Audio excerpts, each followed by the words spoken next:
Norman Granz had booked 3 days at Capitol Studios in Los Angeles. He thought 3 days would be enough. He was wrong by about 3 days. This is the story of what happened over 6 days and nights in the spring of 1959, when Ella Fitzgerald decided that the Gershwin Songbook was not going to be released until every song on it was exactly right.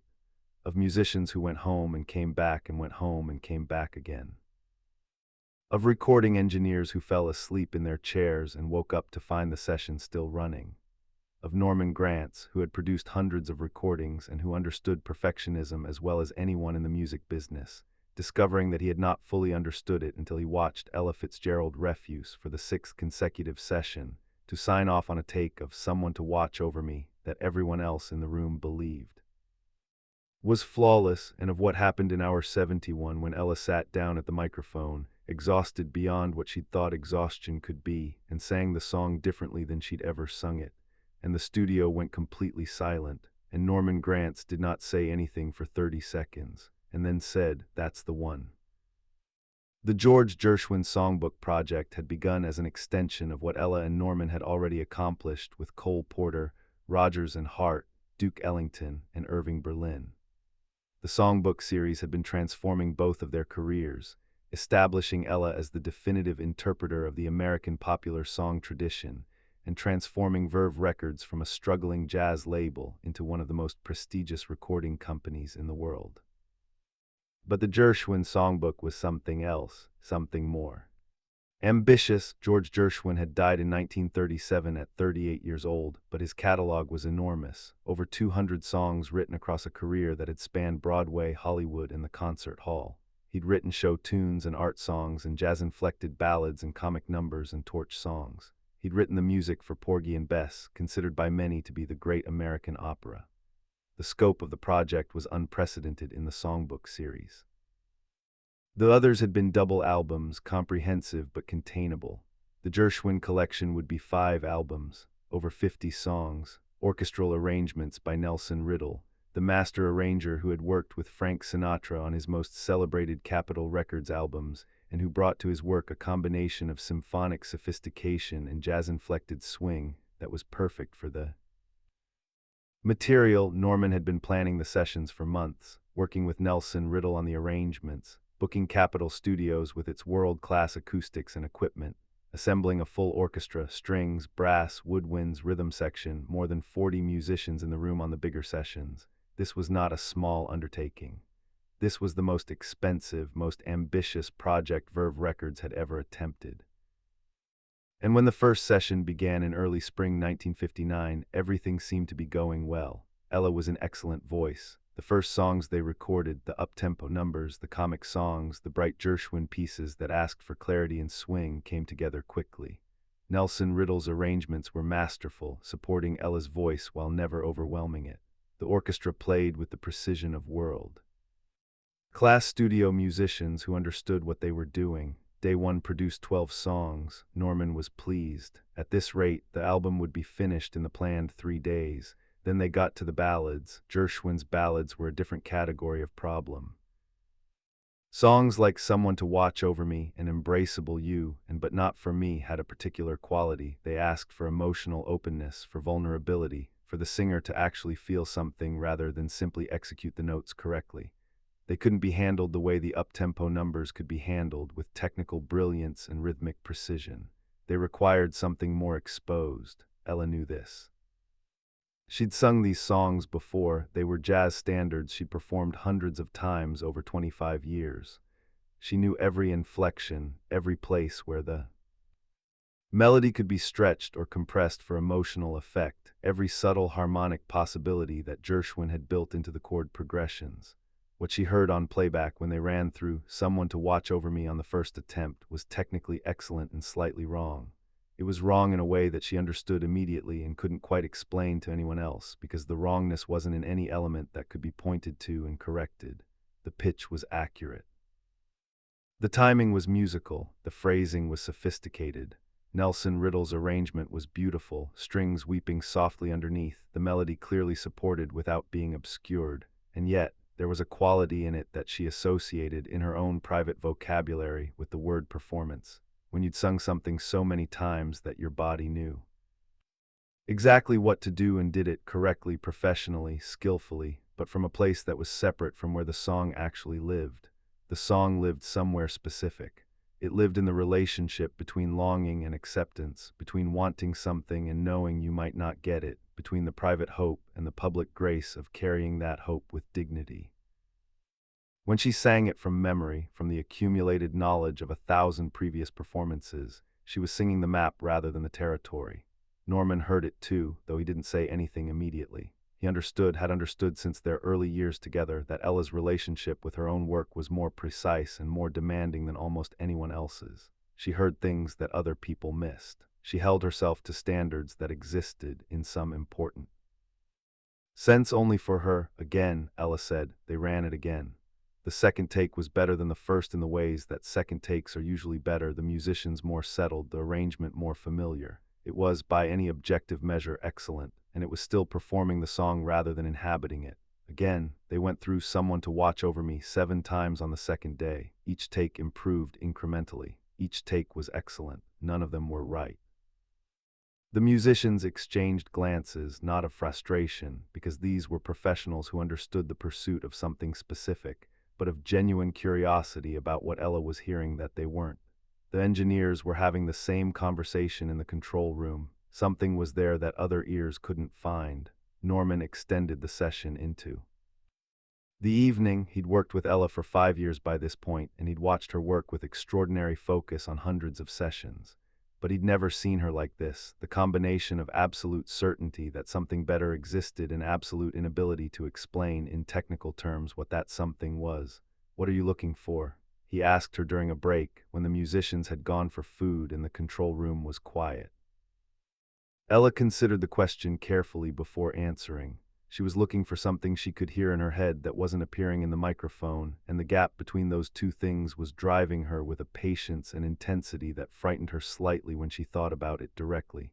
"I know what these songs feel like," she said. "I've sung them for 25 years. I know them so well I could sing them in my sleep. That's the problem." "What do you mean?" "When you know something too well, you stop hearing it. You sing it from memory rather than from discovery." She paused, searching. "The first time you encounter a song, when it's new, when you don't know where it's going, you have to follow it. You can't lead because you don't know the way yet. That following quality, that being genuinely uncertain about what comes next even though you technically know, that's what makes it real." She looked at Norman. "I've lost that. I know this song too well. I need to find a way to not know it again." Norman was quiet for a moment. "How do you do that?" "I don't know yet," Ella said, "but I'm going to figure it out." Day 3, day 4, the planned 3-day booking was extended. Verve Records was paying studio overtime. The orchestra, musicians, union scale, expensive, came and went based on the day's session schedule, which kept shifting as the recording stretched. Nelson Riddle was patient, rearranging the schedule to make sure the orchestra was present for whatever Ella was ready to record. The other songs, the non-ballads, the numbers that didn't require the particular emotional openness Ella was chasing, were being recorded efficiently. Those sessions went well. It was specifically the ballads and specifically Someone to Watch Over Me that kept going wrong, not wrong in any way that most listeners would have been able to identify. When Norman played these takes for other people, musicians, industry colleagues, people with genuinely trained ears, they couldn't hear what Ella was dissatisfied with. The takes were good, several of them were excellent. One on day 4 produced a response from Nelson Riddle of "I think that's it," that prompted everyone in the studio to look at Ella expectantly. Ella shook her head. "It isn't," Norman said. "It's beautiful," she said. "It's technically perfect, but there's a distance. I can hear myself performing it. I don't want to hear myself performing it. I want to hear the song." Day 5. The studio had taken on the quality of a long voyage, a ship that had left port some days ago and was still at sea, the destination visible somewhere ahead but not yet reached. The same people in the same rooms, the same equipment producing the same sounds, a kind of temporal disorientation settling in as the days and nights blurred. The recording engineer, a careful man named Bill Roberts who had worked with many major artists, found himself taking naps in the control room during breaks and waking up uncertain how long he'd been asleep. He'd been doing this kind of session work for 15 years. He'd never been part of anything that ran like this. Norman was sleeping 4 hours a night in a hotel 2 blocks from Capitol Studios. He'd stopped bringing an overnight bag after day 2. he now kept a change of clothes at the studio. He was eating meals from the delivery places that kept Capitol Studios supplied during marathon sessions, sandwiches and coffee and whatever else could be obtained at whatever hour the hunger struck.